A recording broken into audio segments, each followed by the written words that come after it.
Hello, ladies and gentlemen, girls and boys. You are now entering Season 2 of the Swan Hockey Podcast. Swan Hockey is flying around the junior hockey world one episode at a time. You'll experience things dreams are made of, as well as things of terrible nightmares. Strap in, hold on, and enjoy the ride. And now, Swan Hockey.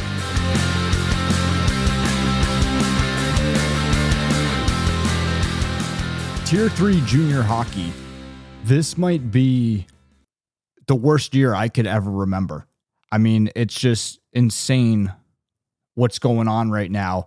And it's a shame because I think it's a necessary level of hockey. And I think there's some very good players in it. Obviously, I think there's some very good people in it. I think there's some very good owners, operators, coaches, all the above.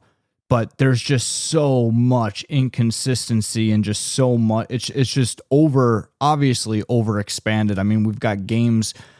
I mean, there's at least one team that I think last time I checked, they've played like 5 games already. They've only kept it under 10 goals against in one of the games. Like, it's just absurd. Yeah, well, there always is some disparity in the leagues as you move down a little bit because obviously you're getting a different caliber of player. And right now there's so much havoc going on in junior hockey anyway, and hockey in general. I think that we've had so many seismic changes the past year that are... Yeah. And you even work your way down. It's not just college hockey or tier 1 or tier 2 or tier 3 junior, even youth hockey. The new rules they brought in. There's a lot of things going on. There's a lot of upheaval in the sport, and we all laugh. Yeah, and I want to see how it dust clears. Yeah, and it's really interesting and it's weird because at the top end, I think it's probably better than it's ever been. I mean, the top end of junior hockey, it's so skilled. It's getting so good. There's so much opportunity, especially with the new NCAA rule.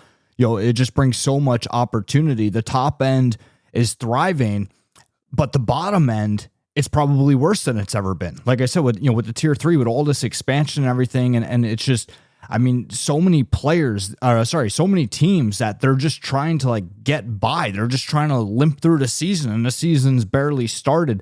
So just that gap of how things are going is just it's just a really weird time right now. And one thing that's interesting for everybody to realize is obviously is the tier 3, the players obviously are paying to play, right? So it's not, it's at the tier 2, tier 1 level, the players are an expense, right? For the leagues that are free, right? The players are an expense. At the tier 3 level, the players are income, right? So that's why we're seeing all this expansion at the tier 3 level, because it's just basically kind of keep selling it till we can't anymore. And we might be at that point. And even with, but again, now, even with some of the tier 2 over expansion with the NCDC, which model is it that they're expanding? It's the pay to play model. It's not necessarily the free model. Well, you're in a situation where, I think the problem is right. Because Bill, sorry, not to cut you off, but I am correct with that, right? Like most of the NCDC expansion is pay to play model expansion, correct? A rather large percentages, that's for sure. They're bringing in more pay-to-play teams. Yeah, it's it's a scenario where one problem we've run into is only so many venues and only so many owners can really run tuition-free hockey, and it's a very difficult model to make work. And it's something that we've got so many different disparate leagues that are doing it, and there are only so many owners, only so many places that can really do it. You look at it. How are you going to make tuition-free hockey work? Well, you either need crowds, which not too many places really draw. You need corporate sponsorship, which is hard to come by. Well, especially without the crowds, right? Like it's hard to get the corporate sponsor without the crowds, right? Without the crowds, it's really just called a corporate donation.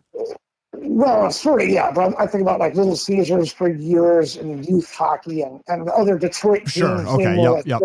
It's off the subsidies like that. And you don't see that often in junior hockey, but it's something that theoretically could be done for teams. And then, of course, there's other model of using your youth team to basically subsidize. And some organizations can do that, some can't. And making the books balance is very difficult. Yeah. And it's just, I mean, like I've never seen anything like it this year. I mean, the amount of teams that need players and need a lot of players. I mean, and honestly, I think we're going to see some fold. I mean, we're at the end of September right now. I think we very well could see, maybe 4 or 5 fold in the next week or two.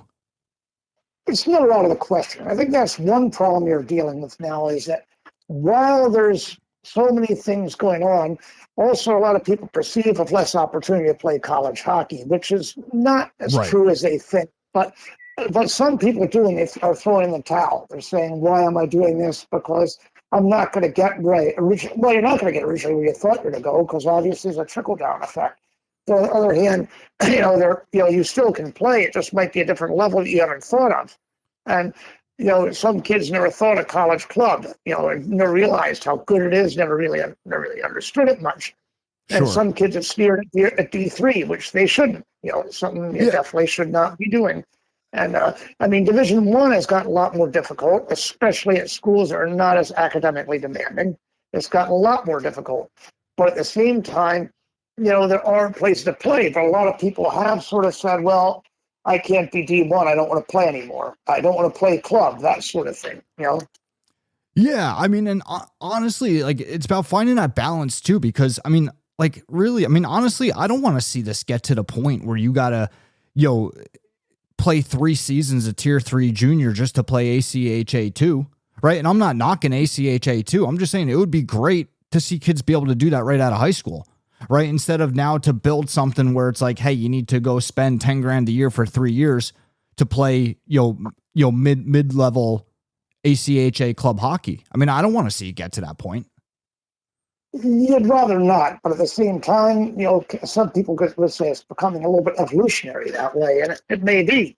People are willing to do that, and if ACHA teams at the Tier 2 level demand that, and again, I think a lot of that, the two go hand in hand. Can you demand it if the players are willing to do it? No, and right, like the players are going to dictate this, really.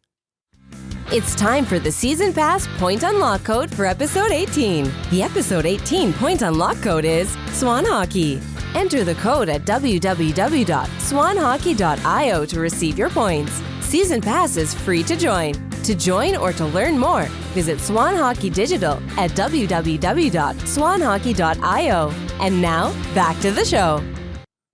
And I think the thing is, I think ACHA Division I has got a lot more serious too. That's another thing. Absolutely, it's become a much more serious level of hockey. So in a way, ACHA Division II has become what Division I used to be in mentality and spirit. Division I is becoming very different. It's becoming very similar to Division III, and it's just a little bit different rule book. But it's I think in the end, the problem you have is very simple. That we've had a lot of expansion. None of it has been planned. None of it has ever really been governed or controlled. It's been uncontrolled expansion. Yeah, well, the problem is how much calculation. A lot of it's been opportunistic, more opportunistic than calculated, because the teams have been brought in on a few months' notice. And, without that long run-up time, at least getting your franchise, early in the year, so you have months to work on it, have all the camps and everything, it's very difficult to practically build a team. Sure. And go ahead, opportunism. It's opportunism when you expand like that. Sure. And, in terms of with this, obviously we're talking from a hockey point of view, right? Like in terms of I said calculated, like we're talking from a hockey point of view. From a straight up business point of view, dollars and cents, and if you're not so worried about the actual hockey business, you're just worried about the business. I mean, you look at what the USPHL has done. I mean, in reality, who's better than them? They built a product, right? They built the NCDC and everything. They built something that everybody, wanted to be a part of. Everybody wanted a piece of. And now they're just selling the shit out of it until it can't be sold anymore, right? By selling the premier teams, the elite teams, and, hey, this is the path up. I mean, they're selling the shit out of it until it can't be, like I said, maybe until it can't be sold anymore. I don't know. I mean, really, has there been a bigger league? I mean, they're killing it. And I don't mean killing it like killing the sport. I mean, maybe some would say they are, but they're doing a great job on that aspect in terms of selling the crap out of their product. I mean, who's better than them from that standpoint? Well, let's be honest about it. At every level of hockey, it's been that way. In terms of planning and hockey standpoint, only a few leagues have even thought that way. Canadian Hockey League has been one of them. Basically, there's not been just crazy expansion. United States Hockey League has been another one. They've shown discipline on expansion. Sure. Every other league has more or less been very opportunistic, and yeah, that includes the National Hockey League up to a large degree. They've been opportunists too. Should they have 32 teams? Probably not. Should they be going to 34? Absolutely shouldn't be talking about that from a hockey standpoint. But they will. It may be 36. Who knows? And the American Hockey League is the only one other one that doesn't expand. That's because they're sort of a victim of, or whatever, they're servants of whatever the NHL does. So everybody's greedy is what it boils down to. And I always say it when a new league starts. They say we're in a good, strong hockey league. I always say to myself, yeah, wait till you start thinking about what sort of money you can bring in from expansion teams. We'll see if you stick to that then. Because they'll sit there and say, we can sell franchises. And you think about some leagues that have started, they've come out of saying the hockey isn't good enough, we're starting a new league. Well, what do? They go and expand. And they bring themselves exactly right back where they started. Yeah, history just repeats itself. It's just, and then somebody starts something new, and then everybody wants to be, a part of it because it is high end, right? Like even now, like if somebody started a new tier 3 league and like really, really limited the amount of teams and did a dynamite job. Cause like I said, I do think tier 3 serves a purpose. I do think you need it. I do think there's great players that are, in there. I don't want to say needles and haystacks, but there's great players that are in there. There's just unfortunately a lot of players that probably shouldn't be just because of the way everything has gone. But there are a lot of great players in tier 3. So, if somebody were to start something where those guys can get what they, came to tier 3 for and what they need, I mean, I think it'd be a great league. But again, to your point, if somebody did that and let's say they kept it to super tight, maybe, 12 teams, 15 teams nationwide, I mean, everybody would want to be a part of it. And then pretty soon we'd be right back up at 50 teams. Hey, everyone. Don't forget to join the Swan Hockey Discord server. Joining is free and gains you access to our podcast chats, giveaways, season pass discussion and help, junior hockey camps and showcase discussion, NHL on Xbox and PlayStation discussion, and more. Join today for free at swanhockey.com. Somebody get greedy. And that's the point. It's not going to get greedy. Now, Canadian Hockey League and the USHL deserve a lot of credit because those leagues have actually shown a lot of discipline on expansion. I heard the USHL might expand by like 4 next year. I don't know if you've heard that. Well, I've heard that rumor, and then believe it or not, guess who's pushing that a little bit is the National Hockey League. And they want this expansion. And, in the end, that's part of the push. And it wouldn't shock me if they did expand. They haven't expanded a long time, just like the CHL is adding a few teams now. There's at least some degree of control. Like the WHL is doing it in a measured fashion. OHL, we haven't done anything yet. The Quebec League's been in the talking stages. Nothing's happened. Nothing has been rushed. USHL, nothing's been rushed. They didn't bring teams in, just knee-jerk reaction, bringing teams in. They're doing it in an orderly fashion. They might expand by a reasonable amount. 4 teams might not be a terrible number for them. In the OHL, bringing in 2 new teams, 4 more teams, sure. Quebec twice, they brought 2 in the West, you could get to maybe uniform, all the leagues having the same number of teams, maybe. But it's something that it has to be done in a measured, orderly fashion, just not this helter-skelter. Gee, you want to come into the league? We'll take your money. Come on in, thanks. Or a situation of the problem too. Sorry, Bill. Go ahead. And problem of pirating, because here's my problem in those leagues there's this big paranoia of if we don't go in, somebody else will. So we better take them. And this is what we've seen in youth hockey happen too. We've had a diffusion of leagues. If we don't let this team be a AAA team, the other league will let them call themselves AAA and they'll go over there. Sure. And a team in your own league says, I want AAA Premier status, pound at the table, and if we don't give it to them, they'll go to the league and get it there. So we have this helter-skelter process that really has not. Hockey is something that there's literally no part on the table for hockey. It's all decided by the guys in ties, the guys that are cashing the checks. It's yes, most hockey men. Are you in favor of expansion? I think most of us would say no, and I mean right up at the top level, we'd say no. It's yeah, well, but, and the only reason we might say yes is it's more jobs, but at the same time, well, and the problem too. The other problem too is like not only do you have the expansion teams and they, maybe they can't get enough quality players and they're just, terrible products, but the other problem is it hurts the division, right? You look at some of these divisions and you got teams that are, if they're just going around and they're losing by double digits every game, I mean, it's not only a bad product for them. What about that team that just won by 15 goals? What does that do for them? Well, like imagine getting on a bus, going to a game, spending hours on the bus, going to the game, teams spend all this money on hotels, meals, or whatever. You go and win by 15 goals, sleep over the next night, you win by 10 goals, get on the bus and come home.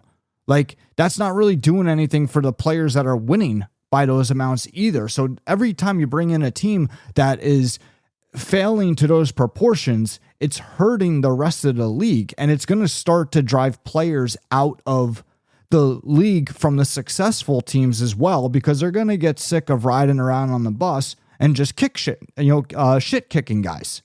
Right. So that's the other part too. And of course, you just described the foundation of NCDC. That's exactly what happened. Why NCDC started. What old EHL, not the current one. The EJ, the Eastern Junior Hockey League. Exactly. Old Eastern Junior League became NCDC. The teams secede and say, the heck with this. We want to run something better.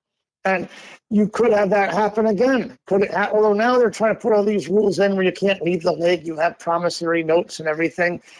But at the same time, exactly. I always say, how do you measure a sports league? I always say you measure it by the weakest number, not the strongest. The strongest number can be an anomaly. Remember, going to football, the Cleveland Browns were the best team in professional football in the late 40s, in the AAFC, All-American Football Conference. They actually came into the NFL, clobbered the Philadelphia Eagles, two-time NFL champ, right off the bat, summarily. They're the best team in pro football. The AAFC is not around anymore, is it? Because you also had the Chicago Rockets. You had teams like them, the old Brooklyn Dodgers. Teams were horrible teams. And it dragged the AAFC down. You look at it from the standpoint of the best team, we should be watching the AAFC on Monday Night Football right now. But we don't, because they had that weak bottom. It's easy to build a super team and have a strong top. The problem is what separates the men from the boys, the for real from the not real, is that bottom. If that bottom level is quality, then you have a league. Right, the depth, the consistency, and it's just, I mean, because it just hurts everything. I was involved a long time ago in an effort to start a new WHA back in the early 90s. And we talked about going with 8 teams. Why? Because the logic was the old WHA is teams 9 through 12 were always the problem. They're the disaster area. If you have 8, you're in a situation where you lose 1 or 2 teams the first year, you still have 6 teams. But when you go to 9 or 12, you start begging for trouble. Because what are you doing then? You're saying, Uncle, we need numbers. We'll bring you in, even though we have a lot of doubts about your market, a lot of doubts about you as ownership, but we need 12 teams. You've seen that happen in football leagues too. You look at the WFL, the USFL. Those first teams, they're very well heeled, they're very stable, but then you brought the clowns in, the clown acts in, that just dragged the league down and created all kinds of problems. You knew the market wouldn't work. You knew the owners weren't necessarily for real. And you have this team that drags everything down. And that's the thing. You've got to judge yourself by the high end of the league, by the low end of the league, not the high end. Yeah. The ceiling, the foundation of any structure is what makes it strong. It's not the top. It's not the penthouse. It's the foundation. Yeah. And it's just crazy, like how big the problems get in tier 3, because I mean, like we've even seen, North American Hockey League teams where it was like, oh boy, right? Like where it's like, terrible operation, yada, yada, yada. Nobody could really tell, right? Like you knew that, because we're, on the back end here in the business and everything, but like on surface level, things always seemed under control, right? You never saw a situation in a league like the, North American Hockey League or something like that, where like we're seeing in some of this tier 3, where it's just, anybody could tell it's just, an abomination. Well, more to the point, you never had a team there that didn't have players. You never had a team come up and say, and I've had tier 3 teams approach me late in the summer saying, we don't have guys. And that's a problem when you have that. When you're sitting Do you know there how many tier 3 teams I've talked to in the last 2 weeks that don't have guys? It's insane. Close to as many as me. Close to as many as me, probably. Thank you for listening to this episode of the Swan Hockey Podcast. We remind you that season pass points are available to listeners. For more information, please visit www.swanhockey.io. Until next time.